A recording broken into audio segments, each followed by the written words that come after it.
Well, good morning. I'm going to try to discuss robotic ethics and give you some pros and cons and tell you what I think about it.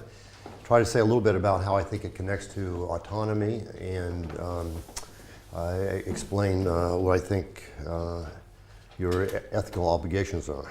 So let's get started with that. I'd like to start with this quote since it's so kind of over the top. Turn your phone on. Is that your mobile? Your mobile phone? I don't think so, maybe.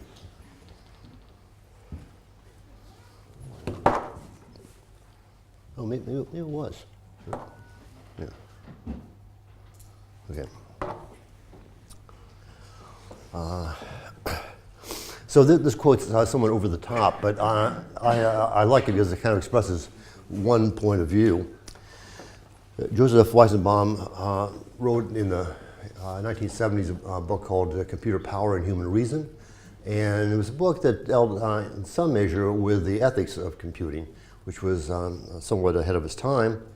Joseph Weizenbaum, as I'm sure most of you in this room know, was a guy who developed the ELIZA program. And here's what he has to say. There have been many debates on computers in mind. What I conclude here is that the relevant issues are neither technological nor even mathematical, they are ethical. What could be more obvious than the fact that whatever intelligence a computer can muster, however it may be acquired, it must always and necessarily be absolutely alien to any and all authentic human concerns. The very asking of the question, what does a judge or a psychiatrist know that we cannot tell a computer, is a monstrous obscenity. That it has to be put into print at all, even for the purpose of exposing its morbidity, is a sign of the madness of our times. And finally, he says, computers can make judicial decisions, computers can make psychiatric judgments, they can flip coins in a much more sophisticated ways than can the most patient human being. The point is that they ought not to be given such tasks. They may even be able to arrive at correct decisions in some cases, but always and necessarily on a basis no human being will be willing to accept. Now, it seems to me that that's wrong. That there isn't any reason in principle that, at least in some cases, a computer could not make a decision, even an ethical decision, for which it would have a good basis. What I want to do is separate two questions. One is how competently can an agent act or make certain decisions in a given environment. So that's, I'll call it the competency issue. And then should that agent act or make them in such a situation? Now it's tempting to say, when you think of it this way, that, well, we should always just let humans make decisions, right? I mean, they're going to be more competent than the machines, so we'll just let humans do it. But I think that's not right, right? I mean, we know full well that there are a lot of decisions that computers can make. They're much more competent than we are. Just simple addition is one which they're often very good at, and we're not so good at.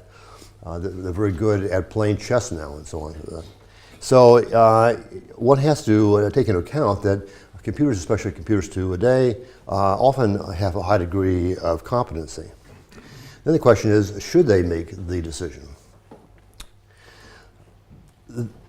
There are a number of maxims which I think are kind of dubious. One is a computer should never make any decisions that humans want to make. So you think, well, if we want to make it, that's always a good reason to kind of override it. So to answer the decision-making question, who should be a decision maker, we would always go to humans. But it seems to me there can be good ethical arguments for not allowing that. That is to say, we could have a case in which things are ethically much better if we let machines do it. Suppose that machines drive cars, right? Which is something that's on the forefront now. And we discover that when humans drive cars, there are tens of thousands of people killed, hundreds of thousands of people are injured. millions of dollars in property damage. But suppose hypothetically that when computers drive cars, there are very few deaths, far fewer injuries, much less property damage. Well, if that were the case, then it seems to me there's a good ethical argument for saying, well, we shouldn't let humans drive cars. If you want to go out in a car, we're going to insist that the computer do it, because the computer can do it much better and much more safely. So I think a maxim like the first one is very dubious. Sometimes people say computers should never make any decisions that humans can make more competently. So again, you always want to go for the human competence. That seems to me to be wrong too. For example, you could have a situation in which humans might be able to, say on a space trip, go over the surface of a planet, pick out the right kinds of rocks and so on more competently than a machine could. But of course, that might be a one-way trip and so on, and a lot of good reasons for maybe not allowing the machine to, allowing a human to do it, and rather to opt for the machine to do it. So sometimes we sacrifice competence if there are other outstanding reasons to override it. And finally, and this was mentioned I think the other day here, computers should never make any decisions that humans cannot override. I guess that's right in some sense. I mean, eventually I think you want to have humans to be in control and override it, but you may want to make it such that humans cannot easily override it. So, for example, you may decide that we'll just, going back to the car example, take steering wheels out of cars. Because we know that humans will kind of want to get into the action, and so rather than allow them to do it, we won't give them that opportunity. Now, of course, that doesn't mean you couldn't change things eventually, but we might make it very difficult for humans to override some cases if we thought there were a great ethical benefit from not allowing them to do that.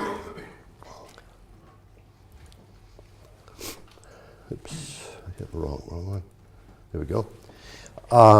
So we need to take a path, I think, between rejecting AI on ethical grounds, that's the kind of the Weizenbaum view, and ignoring the ethical issues altogether when doing AI. I think there's a temptation by some AI researchers, of course not in this room, who would say, well, look, my job is a technical job. And what I want to do is just produce an AI system that accomplishes a certain goal. It's a completely scientific, technical matter. Ethics has nothing to do with what I'm doing. And so that's a possible view, and I think there are situations in which that's true. But I think there's a stronger case to be made for ethics. Here's my simple argument. AI researchers are ethically obligated to consider issues of harm, benefit, and justice if they deploy robots in the real world and deploy real-world AI in general. So if you're going to build a system that's going to have effects, including harmful effects or beneficial ones, raises questions of justice and so on, then it seems to me you're going to have some kind of ethical obligation to consider that. And then I have an empirical premise. In the future, the number of real-world robots will increase dramatically. I believe that because I trust you guys. You're going to make lots of machines in the future. Thus, the ethical obligation of AI researchers will increase substantially in the future. Okay, a simple argument, which I think is valid and sound. Basically, there's going to be a huge increase in the number of robots, robotic systems that will interact with people and will have ethical consequences. So, like it or not, you're on the hook. You have to consider not only the technical requirements, you have to consider the ethical requirements as well. Now I want to ask a slightly different question. I mean, could you actually put ethics in a robot? Could you kind of build it in some fashion? And so I'm now raising the question, but before I was raising the question, we could give an ethical evaluation to a computerized system and consider the competence and who should the decision maker be. But now I'm asking the question, could the competence be about ethics itself? Could a computer actually be competent to make ethical decisions? I will want to evaluate that in a moment, and I'll show you the various ways I think that's possible. But first let me mention some motivations for robotic ethics. One I've already mentioned, obviously robots will have increased control and autonomy in our world, so we certainly want to do it for those reasons. But for those of us who are philosophers, it's an interesting opportunity to try to understand ethics better. As I'm sure all of you know, when you sit down to actually program something, you learn a lot more about it than you knew before, right? You kind of understand the field and often see mistakes in your understanding that you didn't realize before, because the programming doesn't allow you to fudge, right? You've got to get it exactly right. And so I think that this is true for ethics. So here's where robotic ethics can help philosophy, and to think about what would a practical system be like that could do ethics. So I want to argue in this talk that there's really no excuses for not starting to do robot ethics, not because you're unsure about some ethical cases, people have different ethical views, must wait until we have ethics completely understood. There's really no reason not to get going on it, because it's too important to let it ride. In a previous talk I was giving, I was poking fun a little bit at Bert Dreyfus. He has, as you probably know, the first step fallacy, where he thinks AI is like climbing a tree to get to the moon, and you think you're making progress and you're not. But I think there's a possibility of a last step fallacy, where you say to yourself, well, we can't really begin to think about putting ethics into a machine because we're not sure how we're going to complete it, right? We're unsure about some ethical cases, or we know that people have different views, how we're going to handle that kind of relativism. We must wait until ethics is completely understood, so you can't get started. But I think that, we don't take that to be the case for any other area in AI. I mean, we'll say, gee, I don't completely understand chess, so I can't possibly get started on it. So I don't think we should take that attitude about robotic ethics either.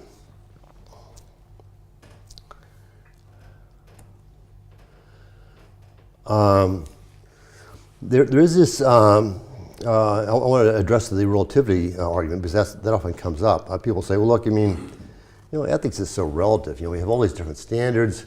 When you're playing chess, you've got the rules. It's a formal system, and you know what counts. You know what counts as capturing something. You know what counts as checkmating the king. It's all nicely laid out. But in ethics, you've got a lot of relativity. People just don't agree on lots of the main values. But I think that's really a matter of degree. I think it's true in most fields that there's a kind of relativity of standards. I mean, something like logic is a nice example. I mean, there are different ways of doing logic. What counts as an acceptable proof? And so there's a relativity there too. Some people think, well, we should accept these standards. Some people think we should accept those standards. Or in mathematics, it's the same way. You can do intuitionistic mathematics, say. Or in the sciences, you have various standards. What counts as a significant difference in physics is not the same as what counts as a significant difference in biology, or psychology, sociology, and so on. So there are these kind of relative standards, but no one thinks, well, we can't do science because we have this relativity. On the contrary, people say, okay, well, I'm going to accept the standards for my field and do it that way. Now, I think the same thing is true in ethics, that we actually have a lot of common agreement about what's ethical. We think that if you're unnecessarily harming someone, that's not going to be ethical. If you're treating someone unjustly, that's not going to be ethical, and so on.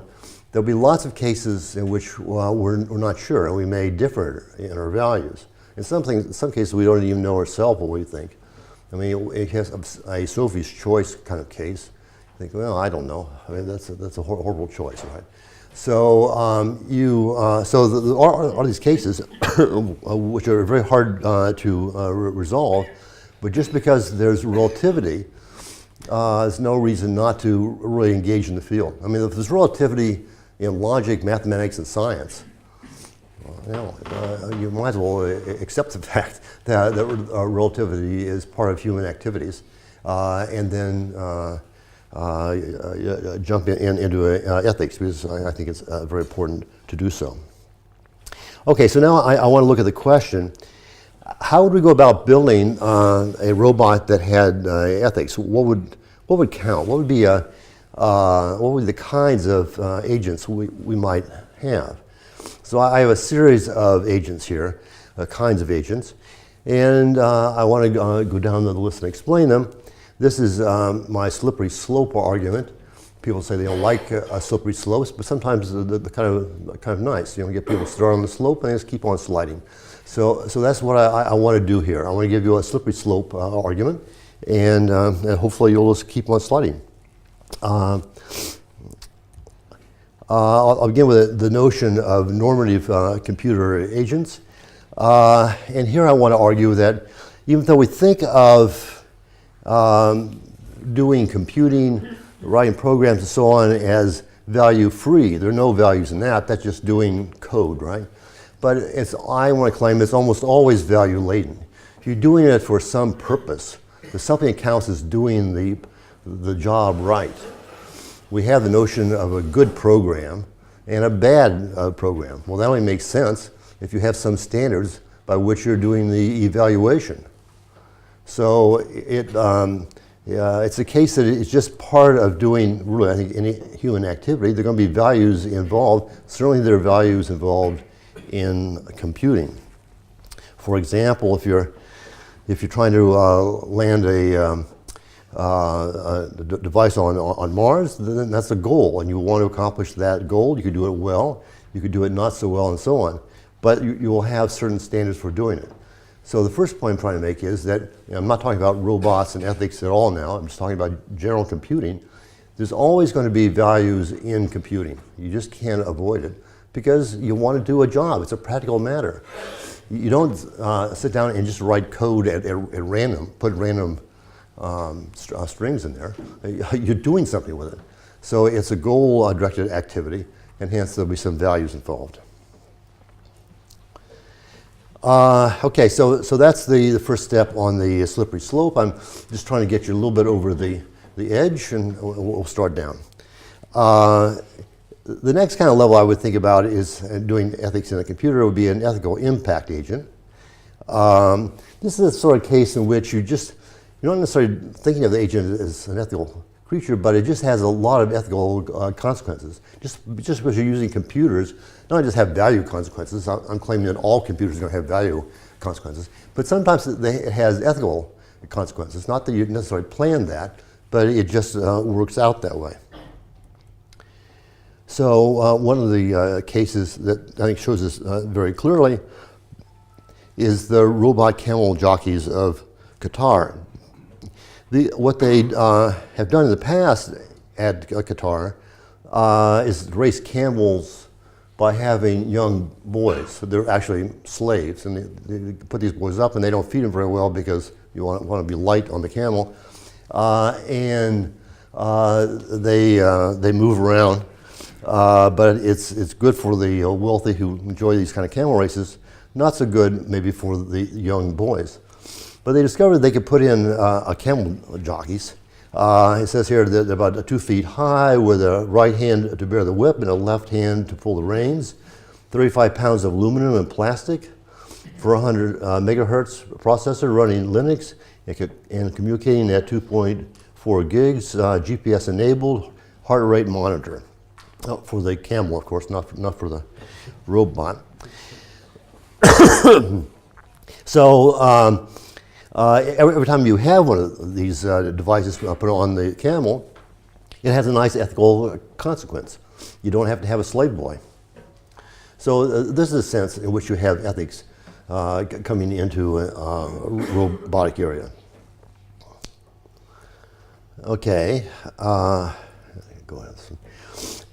So now I want to turn to another level.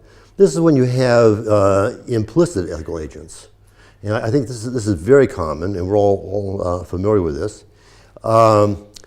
These are situations often where you're just trying to preserve safety. You have some device in there that's trying to make sure that the thing is safe and doesn't harm people.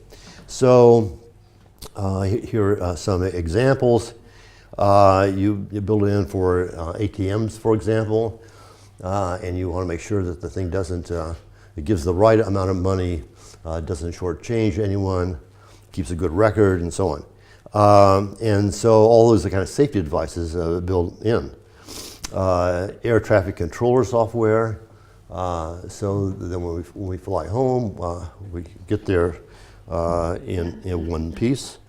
And drug interaction software, obviously there are drugs that interact, pharmacists don't always catch it, doctors don't always catch it, and it's nice to have software that will do that. These are largely safety items, right? They're trying to set up a way of acting safely in the world. So I labeled that virtues. I mean, they just have this kind of natural virtue of doing the right thing for a specific goal in a given case. They have the right habit, if you will. They've kind of built it up so they tend to do the right thing. Okay, so now I want to go to the next level. It seems to be possible to have explicit ethical agents, where we have reasons and rules. I think I liked the talks earlier in the conference because I think there was an emphasis about how a lot of ethics doesn't have, a lot of our thinking, not only ethics but other thinking, doesn't rely just on a lot of calculation. We have built-in habits. We tend to accumulate them over time, so we don't have to have this huge cognitive overload to try to figure out what to do all the time. But sometimes, it seems to me, in ethics, we actually do try to figure out. I mean, we know basically we can act pretty ethically by just doing the things we do by habit. We don't walk up to people and just punch them in the face. We don't steal their wallets and so on, right? It's just kind of obvious what you do in those kinds of cases. But sometimes you're really confronted with something that you don't know how to handle. You want to know how do you solve this, and there you have to look at, I think, reasons and rules. You have to look at the various possible outcomes, consider various standards, and try to determine what the right thing to do is. I don't think there are very clear examples of explicit ethical agents yet, but we might develop. By the way, they could be built up in lots of different ways. They don't have to actually be old-fashioned GoFi. It could be neural nets or anything that you wish. But it could be the case that we have these agents that kind of reflect on what to do and make a decision kind of on the fly, as it were, not just doing something that's built in as a conditioned response or an automatic response, if you want. So, for example, one case that's being done now is trying to devise an ethical advisor for nurses to help the nurses decide, given the patient's in a certain condition, what they might ask the patient in order to improve the health care and the comfort of the patient.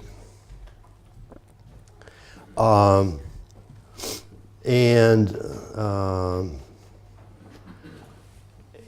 then it might be possible to have autonomous explicit ethical agents, right?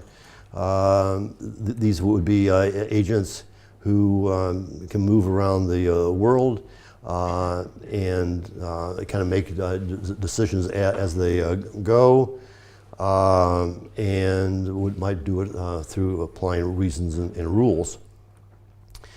I mean, in some sense, that's done not so much ethically, but with these various autonomous cars, the Google car. This is the boss car here, and you can imagine that you would have an agent that's not so much deciding where to drive, but what they should do to make a calculation. So it isn't kind of built in totally from the start. They have to take their environment into account and react accordingly. There's a lot of discussion about building robots to take care of senior citizens. And you can imagine in that case you might want an explicit ethical robot. This is someone who takes care of a patient. On the one hand, you want the robot to kind of listen to the patient, take into account the patient's needs and desires, but at the same time the robot might be such that they don't want to just do what the patient says because the patient may be slightly irrational. So you've got to build in a fairly sophisticated system to know when the robot serves the patient by responding to what they want, what they say they want, and serves the patient better perhaps by taking into account their overall good. Another possibility for an explicit ethical agent might be a disaster relief agent. I'm thinking about an agent here that's on the scene. It's a dynamic situation, and they know what supplies are available. They get information about who is injured badly and who's injured not so badly, can conduct a triage. It's kind of a straightforward way of making ethical decisions, and it's based on the information from the scene. So it seems to me that this would certainly be a possibility too, and we would have to regard these kinds of beings as ethical agents. Okay. Oh, I was going to say something now. I guess I'll skip that for the moment. Okay, so I want to do the same kind of evaluation on this that I was doing before. Remember before I said, well, there's these two questions. One is the ethical competence of the machine, and one is who should be the decision maker. And I think the same thing comes up here when you take as the competence doing ethics, making ethical decisions. And so you could have the machine that makes pretty good ethical decisions, but you could decide in some cases it's not as good as a human, want the human to override. In other cases you might decide, well, given the practical situation, it's just better to let the machine do it. It's not that bad. So it's not just the competence that's always going to decide who should do the ethical decision maker, who should be the ethical decision maker.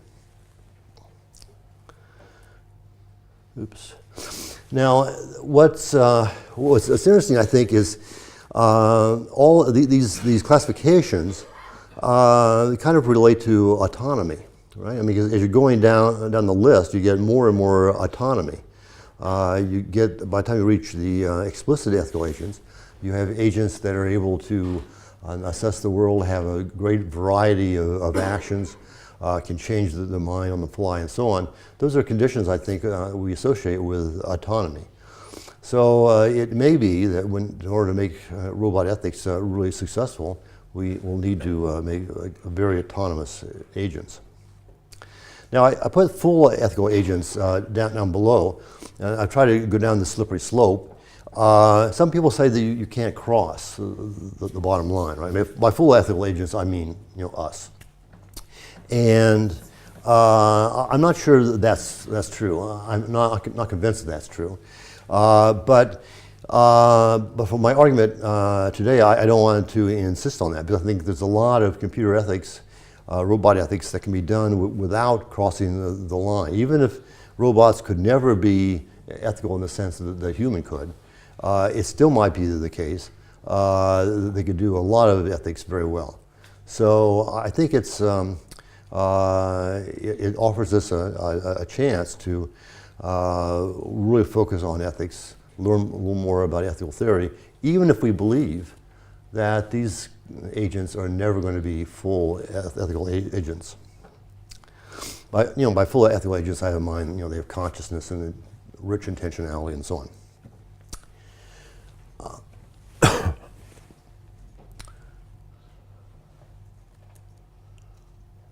Okay.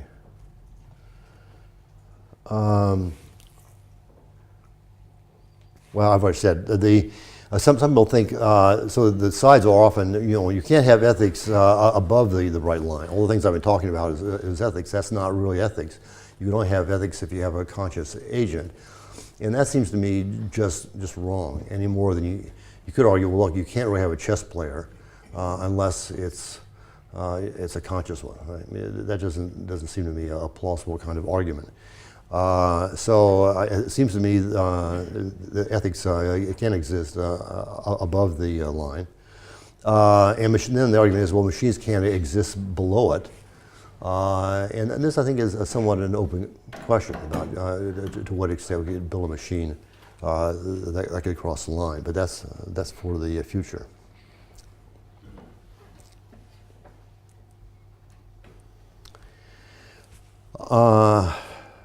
Okay, I've said that.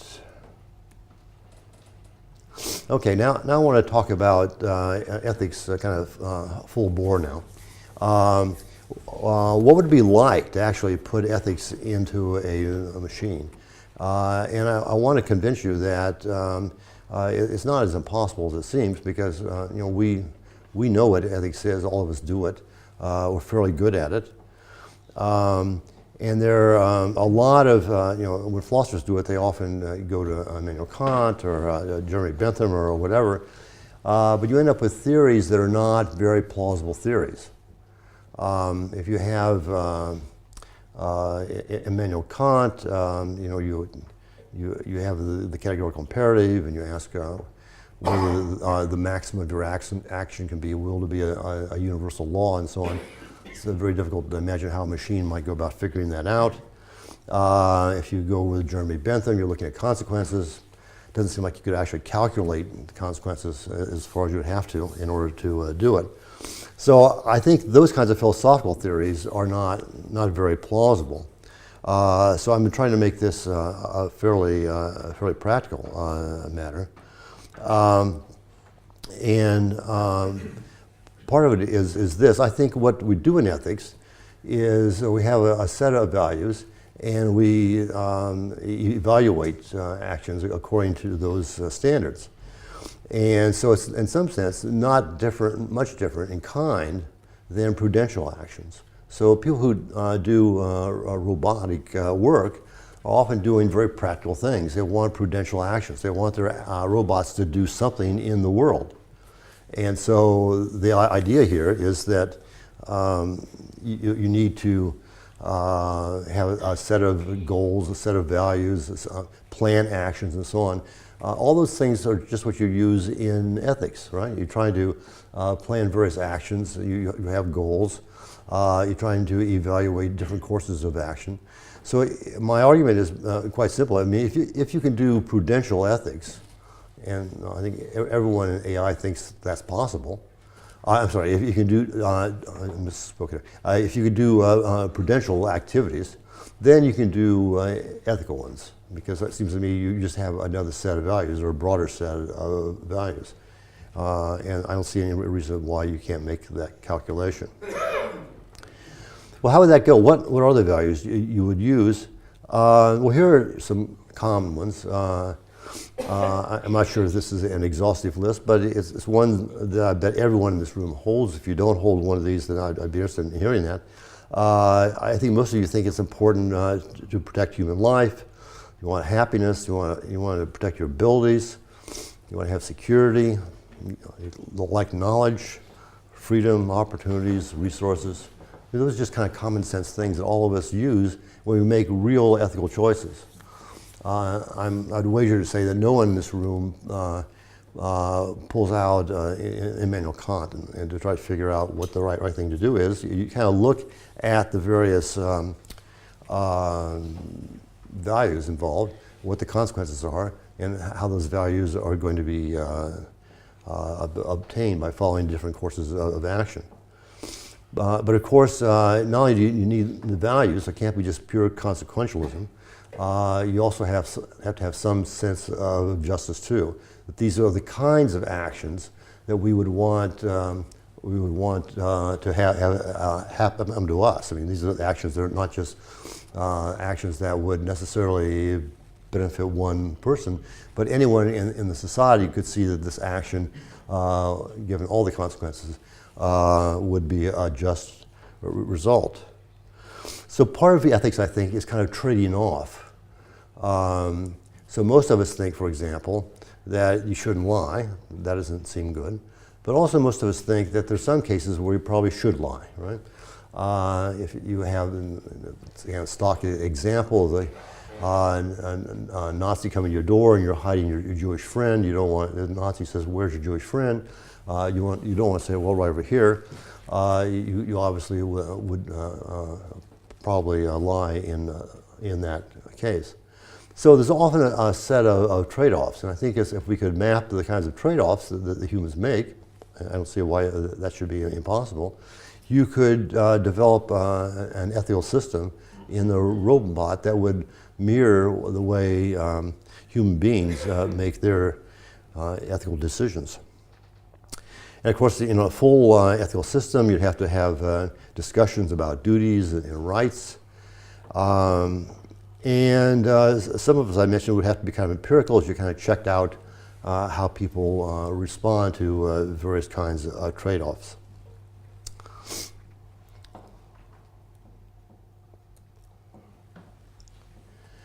Okay, so I tried to at least sketch a way that I think that this kind of very high-level explicit ethical robot might exist and why it might be plausible. I also tried to explain that I think if you're going to do AI and a robotic activity in the real world, then you're really ethically obligated yourself to take ethics into account. What are the stumbling blocks to doing this? Why can we, or why can't we do it? Well, let's see here. Start off with the metaphysical ones. The one metaphysical objection is that the people just, or robots would never have free will. People have free will, and so you're never going to get a robot that can do it.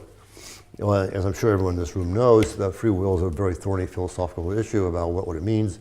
It's easy to say free will, but if you don't know what you're talking about, it's not a very persuasive kind of argument. One possibility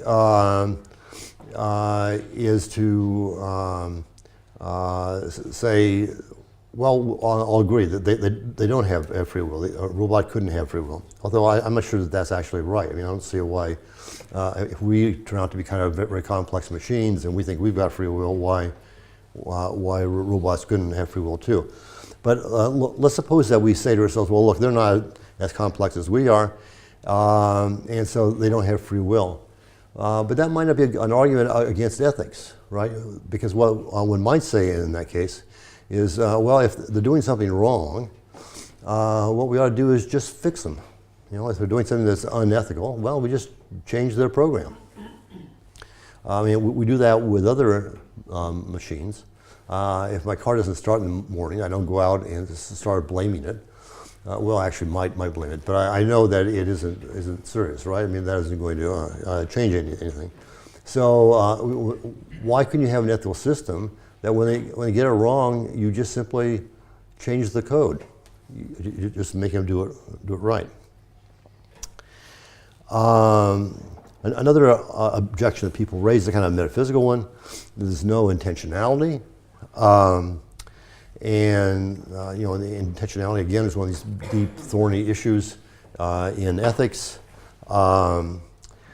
So if you've read John Searle, then you know that he talks about original intentionality coming from humans.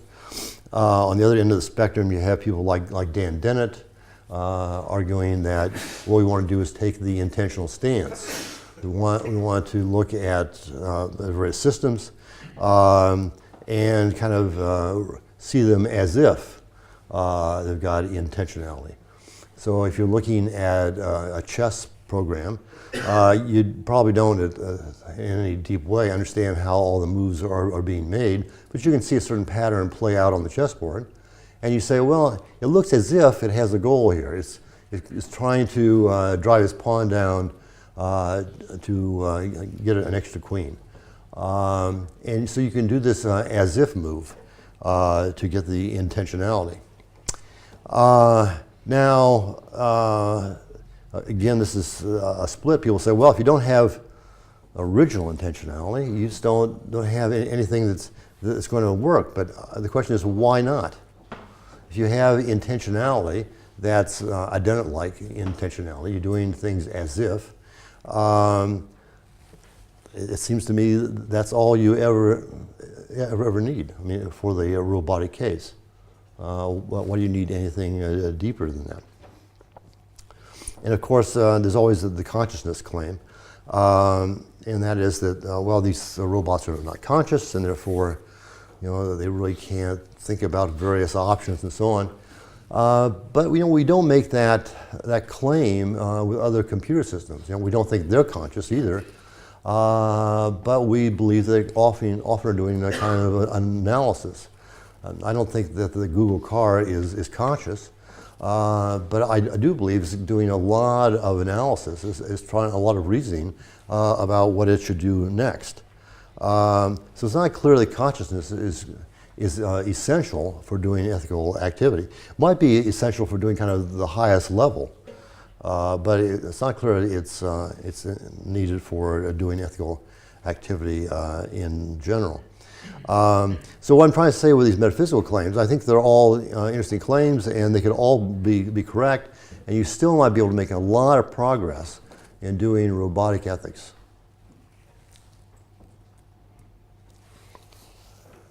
Let's see. So another group of challenges for assembling blocks is there's no algorithm for ethics. These are all kind of ethical challenges. And it seems to me that that's right. At least we don't have any clue what the algorithm is. But I don't think that's the right question to ask. It seems to me what we would ask is, well, can we develop a procedure that the computer could follow that it could produce ethical activity? So we don't know the algorithm for winning in chess, but it doesn't mean you can't have great chess players. They're computerized.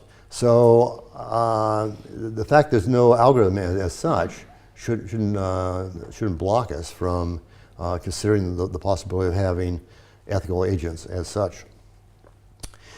A common complaint that's often made is under ethical classification is that there's no responsibility, right? I mean, these robots are just kind of moving around the world, and you can't praise and blame them.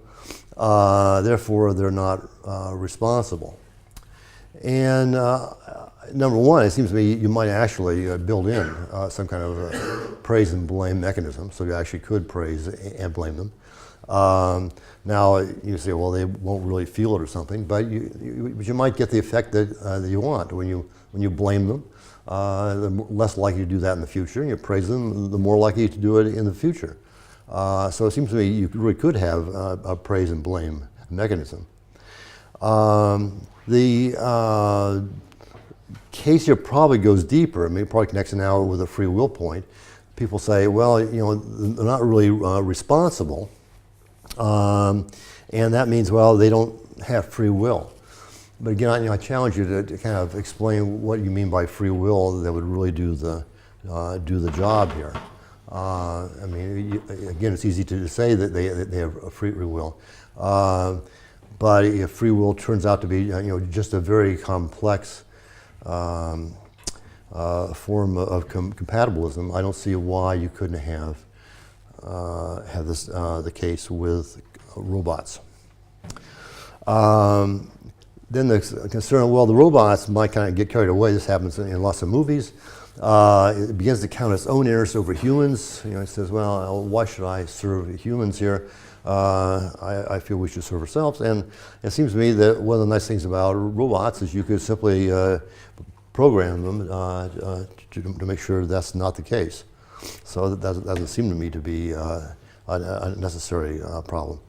There's an interesting possibility, and I'll talk about this in a second, about what happens if they become more intelligent than we are. And then you want to say, well, I mean, should they count their own interests somewhat higher? And finally, there's a set of epistemological complaints. That the computation will not cease, and that's not a very serious one, obviously, because you can terminate it. There is the frame problem and the common sense knowledge problem, which seem to me to be serious problems. If I had to say, well, what are these? Which stumbling blocks are the most serious ones? I think it's just the old common sense knowledge problem. We don't have machines that have that. Until we have that, it'll be very difficult to have an ethical machine. But you need to solve that if you're going to solve lots of other non-ethical actions as well.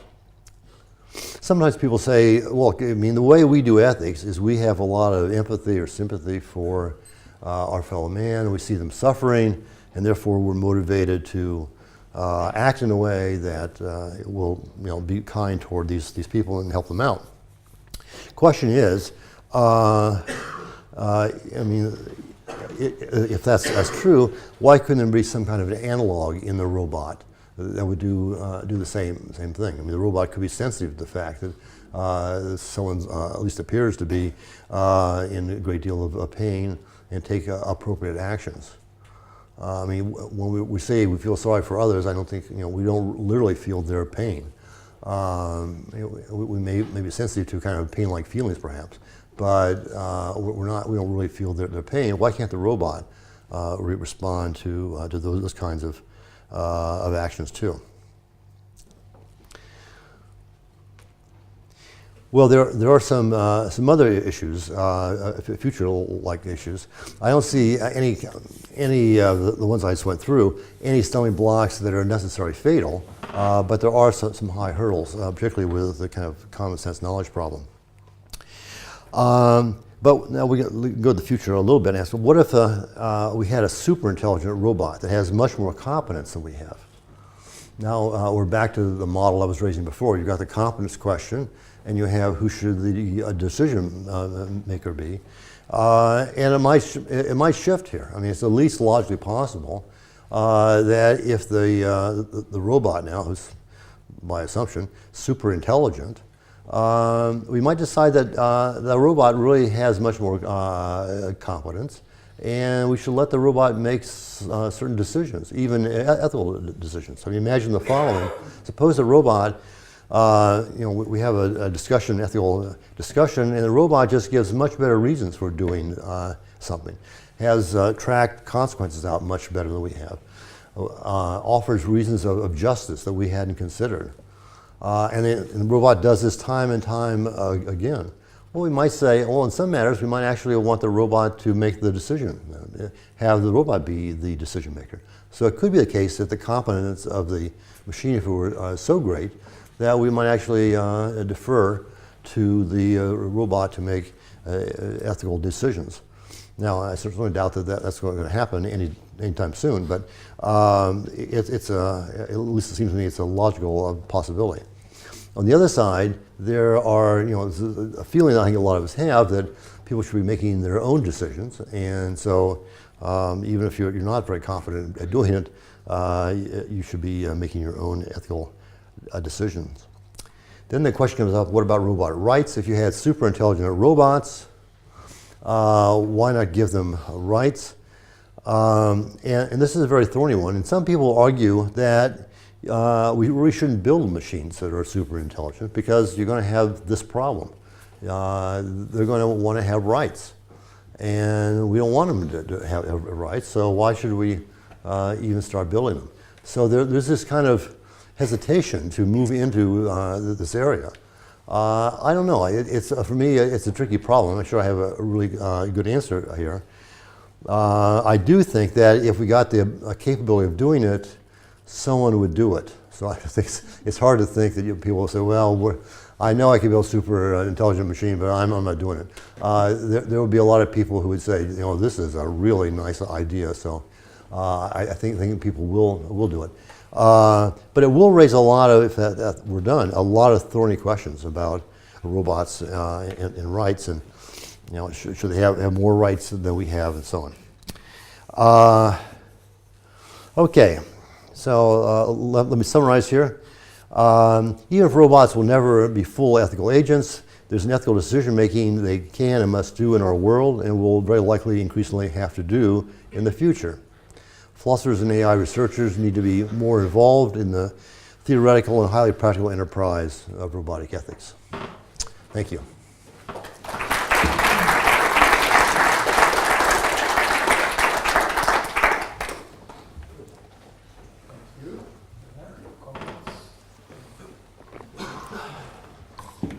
Thank you. One of the points you were raising was, of course, about the potential moral agency of artifacts. And it occurs to me that it might be a red herring to ask when an artifact is a moral agent.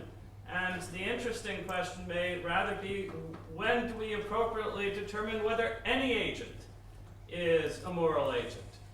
So I think most of us do not treat infants as having moral agency. Most of us would not treat our, say, pet cats as having moral agency. We do treat each other in this room as having moral agency. We can conceive that we might treat a robot in certain circumstances as having moral agency. So what is it that makes any artifact, regardless of its origin, something that we treat as being able to take on moral responsibility? Well, I think it has something to do with intelligence and being able to act in the world. We kind of give children a pass because we don't think they're really competent to know what's going to happen in the future and their actions and so on. As we think the agent, to make it kind of neutral, it develops, and the agent begins to realize that, well, its actions have consequences. So it has to be able to realize that its actions have consequences, right? It's not just enough that it's intelligent, but it's got to be able to reflect on its actions. Yeah, right. I think that's right. I'm always kind of wary about putting consciousness in there, but I think it has to be aware. Maybe it's some kind of instrumental sense of aware of its actions, and be able to talk about, well, if I do this, these are the consequences, and I knew that, and I went ahead and did it anyway, and so on. And it seems to me that that's the reason I don't hold my dog accountable, or I don't hold my children were young, I hold them accountable. Now I really hold them accountable. And so it seems to me that's a factor, but that could apply to robots or humans.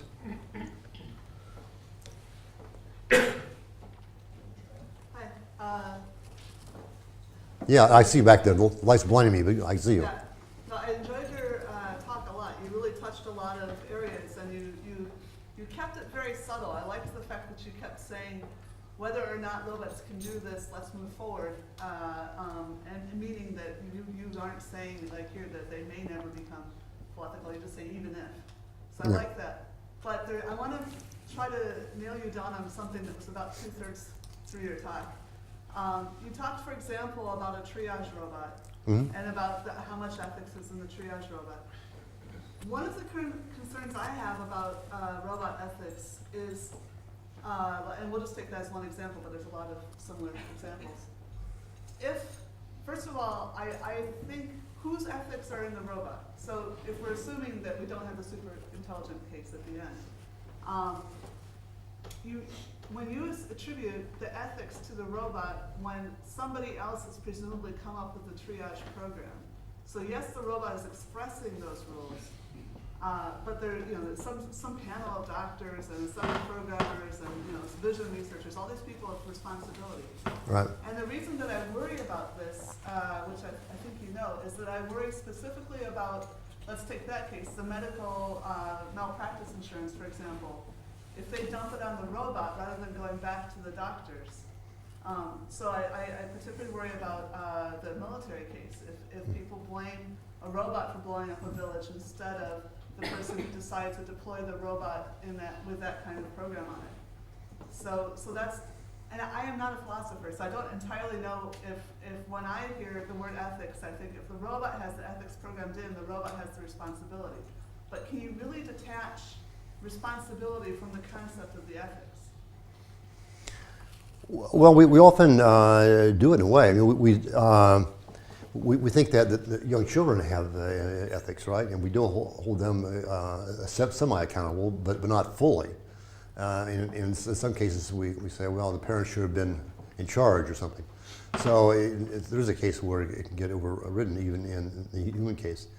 I think you're right. Number one, we're in early days here. I mean, as a philosopher, I can kind of go in the future and so on. But you know, we're in very early days, so I'm not too worried about that. People might want to take that as an out, say, well, I'm not responsible. It's a machine that did it.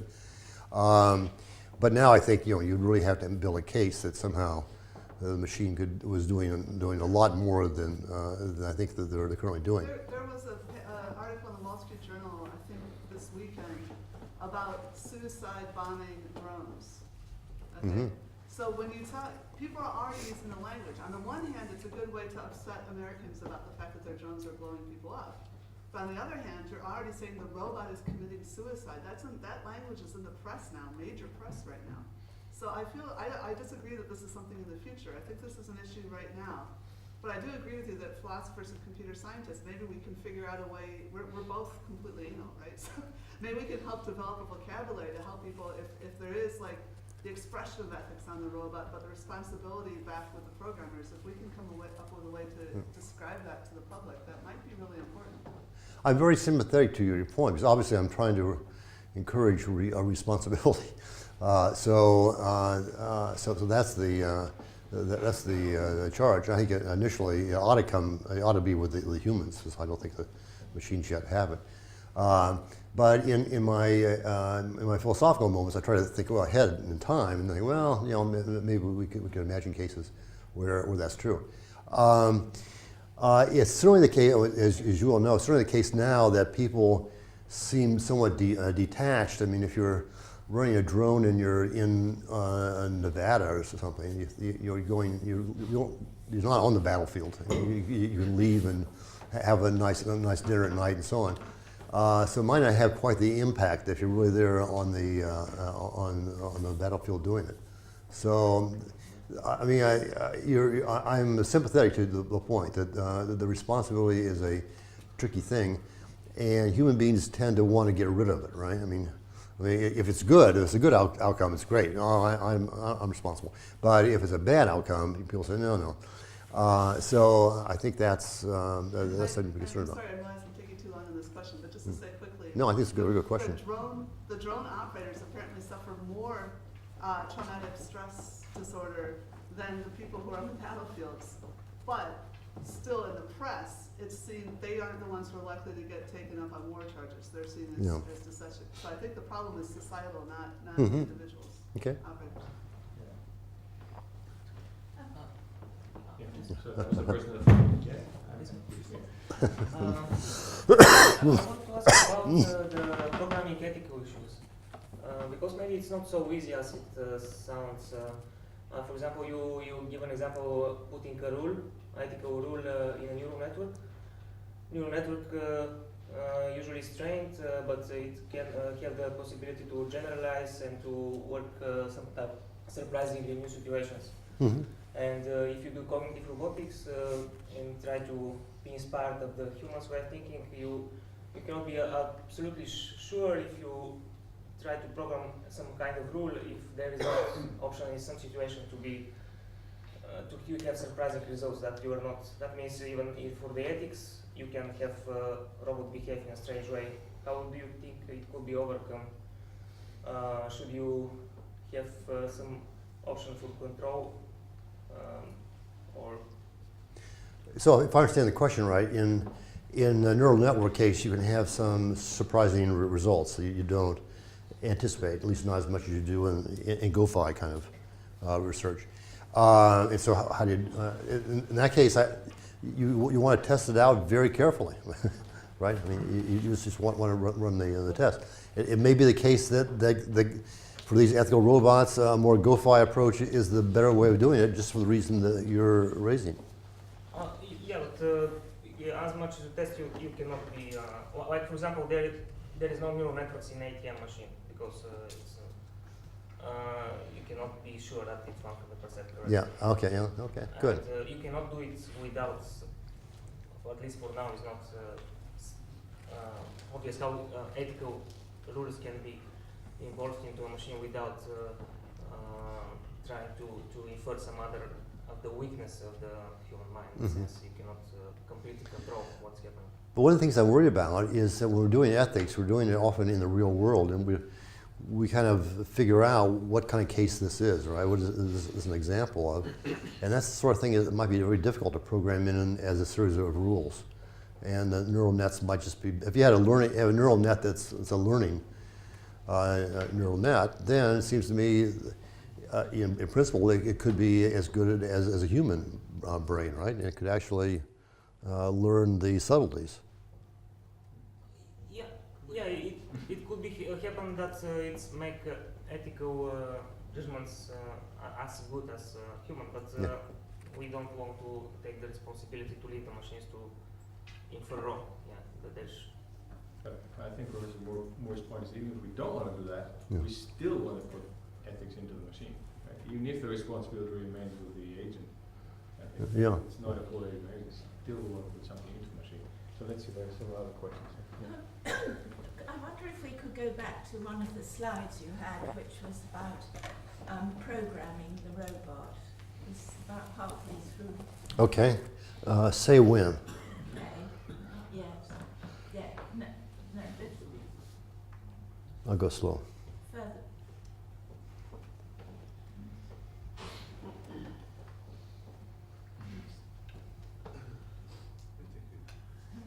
Have we missed it? Yeah. Oh, what?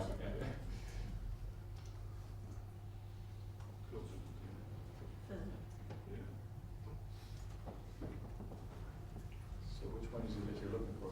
Yeah. What? Well, I said, but the bit I was picking up on was you were talking about programming robots, and you had it was the number 2 point on the slide, where you said enter the weights of values such as human life and so on. I see. Yeah. This is a bit following on from Joanna's question.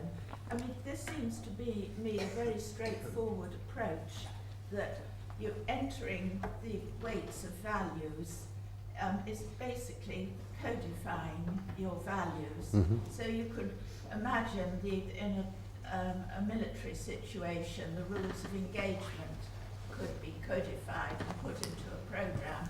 And then the responsibility is just unambiguously left with the human who's decided what goes into those values.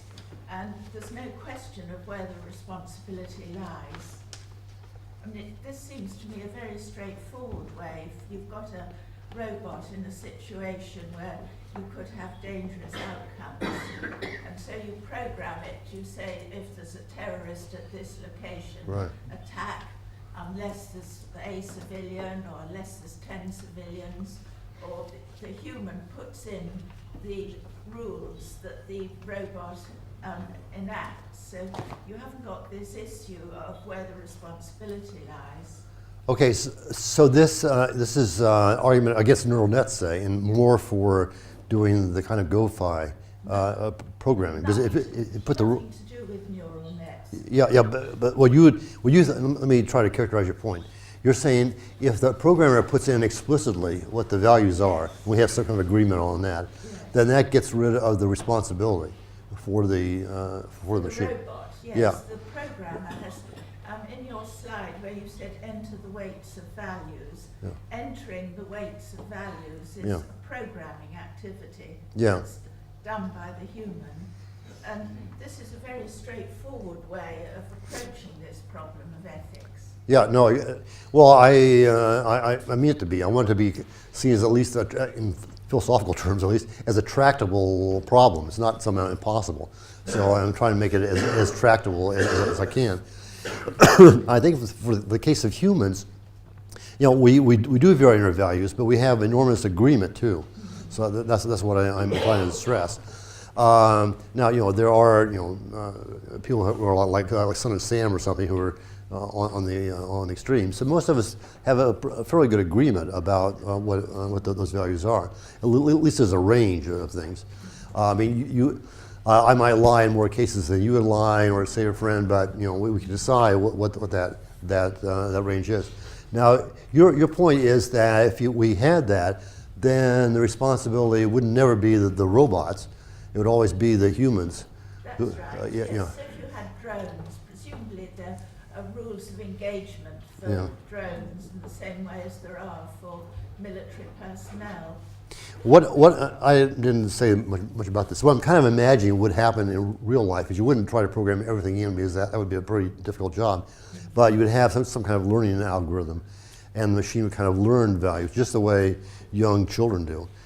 And That's what I think I wouldn't say. I'm not thinking of it having any learning. I'm thinking of it being a definitive set of if-then rules. Yeah. Okay, well, that's nice if you can do it, but that would be a very large set. And so that might be practically impossible. So I'm more inclined to think that, well, if we really did this down the road and had these robust kinds of ethical robots I'm talking about, you would have to do it by learning. I mean, that's all. It's very hard to have a learning process for a drone. You'd say, oh, pity it blew up the wrong place. Yeah, no, I didn't have it in mind drones. I had, what I've been calling the explicit ethical robot. That really knew a lot about the world and it could apply the rules, but it kind of got these rules by a generalization process, just the way we do. I mean, that seems to me the path to actually, creating a more intelligent machine in the long run, and the programming, line by line of code. I mean, it's good for drones. I understand that. So for drones, I can see what you're saying. But this kind of more general, explicit ethical robot that I was talking about, that one, I think it wouldn't be done by line coding. Okay. We have several other questions, so maybe we should try to be a bit shorter on the questions. First of all, thank you very much for your talk. It was very interesting. My question concerns the relationship between the autonomy and the ethics, because the main topic of this meeting was about autonomy, what we talked yesterday. So, do you think that autonomy in a robot should be bound by ethical aspects? Sure. So, how do you conciliate Absolutely. how do you conciliate then the view of creating fully autonomous robots that are out of our control? Well, again, there's going to be this kind of trade-off, maybe. I mean, you may have cases where they're out of our control, but we value what they're doing so much that we're saying, well, we're going to run a gamble about how ethical they are. But obviously, you want to avoid the Terminator case or something, right? You want machines kind of running around wildly killing people. So presumably, you've done some kind of testing to kind of get them out of the group. But another question is, how tolerant should we be concerning the robots displaying non-ethical behavior? Because humans, we tolerate easily non-ethical behavior of other humans. So should we be tolerant? Well, I think in the case of the robots, we normally don't think they have rights, right? So we think humans have rights. And so that's why it's somewhat different. Now, we're not totally tolerant in the human case. I mean, we put people in jail and so on. But it seems to me in the robots, if we don't think they have rights, then we can be as intolerant as we want. You're done? Here? Yeah, thank you for this talk. I think if we are going to include some ethics in robots, then we necessarily will also make better robots and more autonomous robots. So it's also a necessity for the field to think about it. I have a more practical question.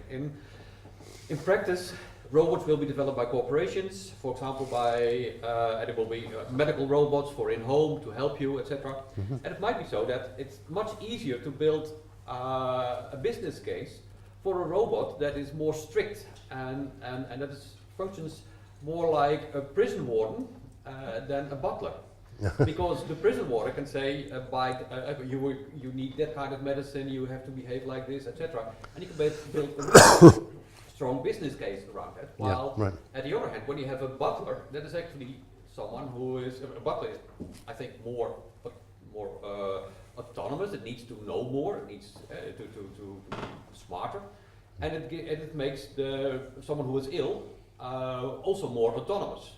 While the prison warden robot doesn't do that. So there is another layer of ethics going on here, also associated with autonomy. Yeah, well, there's always a business card, and so you don't know, you play it lightly that, you're not sure where it's going. But I would say that, take the example I was raising with when you have elder care, and you want the elder care robot, in some sense, to give your senior parent or something a lot of autonomy, a lot of freedom. At the same time, you don't want your senior parent to pick up a knife and start stabbing themselves, right? So you have to kind of build in some compromise between the two. And it seems to me that would be, if you're going to sell these things, the best business model would be to have one that does both, allows freedom as much as possible, but then guards against really crazy actions. Yeah, but let's be very explicit. It might be a very good business case for an insurance company to terminate the life of one of their clients as quickly as possible. And so you can build it in a robot to subtly do all kinds of suboptimalities, and that's very good for your business. Yeah. And I think that's very difficult to get out of a robot, because there is no incentive whatsoever, except for people who don't know anything about robots, that they think, well, maybe my parent died 2 years earlier than he might have died. Yeah, no, you can certainly be fooled. We get spam all the time. If you just send me some money, I'll send you $26 million. And so, you can have this kind of unethical behavior and not realize until it's too late that it's unethical behavior. I don't think it's anything unique to the robotic case. That they can do it in lots of cases. But if it was really a complex robot, it might be hard to spot it. I agree with that too. It would kind of be buried in the layers of action, just as it would be hard to spot in a human. If you have someone who's really out to get you or something, they may smile a lot and so on, right? But down deep, they have it in for you. So that's a possibility too. So I think it's an interesting point, but I don't think it's in kind different than the other issues that we have with business doing sneaky things. Yeah. My question is about cases where the ethical thing is not necessarily the rational thing. So we know from like the moral dilemma literature that most humans won't push someone off a bridge in order to save 5 other people. Yeah. Even though it's strictly irrational to sacrifice one person to save. Well, it isn't clear that that's true, right? I mean, one way out of it is to say, look, I mean, what you're really doing in ethics is trying to find some rules so that you want to kind of generalize, and you may think that if you think what's rational is this kind of consequentialist calculation always, then you're going to get very bad results often. So people might say, well, that's not what's rational. I mean, if I'm after the benefit for myself and my family, I don't want people having these rules where they decide, well, I mean, I'll get a great deal of pleasure out of harming my family, therefore I should do it. So I challenge the assumption that that's rational. I mean, it's rational on some utilitarian calculus theory, but I don't hold the utilitarian calculus theory. Although I do think the consequences are very important. Obviously true. So thinking about a future scenario imagine that we are able to build intelligent robots that are at the same level as humans, Mhm. and that we do have robot rights. So you can imagine there would be a variety of robots, some robots which are quite simple and just do the vacuum cleaning, but some robots that qualify for rights because they reach some threshold of intelligence. So then if I'm a corporation manufacturing robots, I might want to manufacture one that's almost intelligent, but I cripple it slightly in some way so that it doesn't quite qualify for rights, and then it can be a sort of slave worker. Mhm. And then you can think in the human case, if you know enough about the human genome, you could cripple the human embryo in some slight way.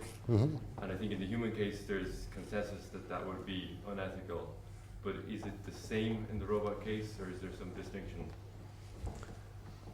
Well, if you think they have rights kind of generically, there's probably no difference, but I think we're coming at it in a different way. We think usually if you have a human being, no matter how crippled the human being may be at birth, how defective, we say, well, that human being has rights, right? So we give that immediately. Robots, not so much, right? I mean, if you want to just throw your robot down the steps, it's fine. No one thinks you do anything wrong. So I think that's one way that's different from the case. If we think about the future, kind of skip ahead, so that we thought, well, now a robot of a certain kind that comes out of the lab does kind of have these rights at the very start. But now this laboratory is kind of crippling it in some way, so it becomes an obedient slave. Well, then we might have some trouble with that, just as you might have trouble with that in the human case. But we're not really to that level yet. We're at the other level where we see a human being, oh, they've got rights. You know, it doesn't matter who they are, what they look like, or anything. We see a machine, like, nah. But I can see the future where we could be enlightened or something and see it the other way. Would it influence then how people view the rights of humans who are disabled, do you think? Do you think it could change the ethics for humans? Well, it might change it for the better, actually. I mean, if we could see, if we understood, I mean, this maybe isn't your question, but if we began to understand human beings in a more machine-like way, and realize that we could fix them in certain ways, so that actually might be a plus. I think you're worried about the kind of Brave New World or something where you deliberately raise a group of people who are slaves. The Gammas, was that it? I can't recall my Brave New World now. But you have a group of people that you raise that are deliberately inferior to the rest of the people. Okay. I think the discussion has come to a close. My take-home message is that we should think apparently about robot ethics now, as opposed to postponing it to the time when we will have these real autonomous agents with real responsibility by themselves. Because that's the strategy which many people take. It's not an issue now, so let's just leave it in the drawer. Talk about it when that future scenario happens. So I think if you're right, and I think you are, then I think we have to think about robot ethics now. So that changes this quite significantly. Okay. Good, thanks. Thank you for that. Thank you.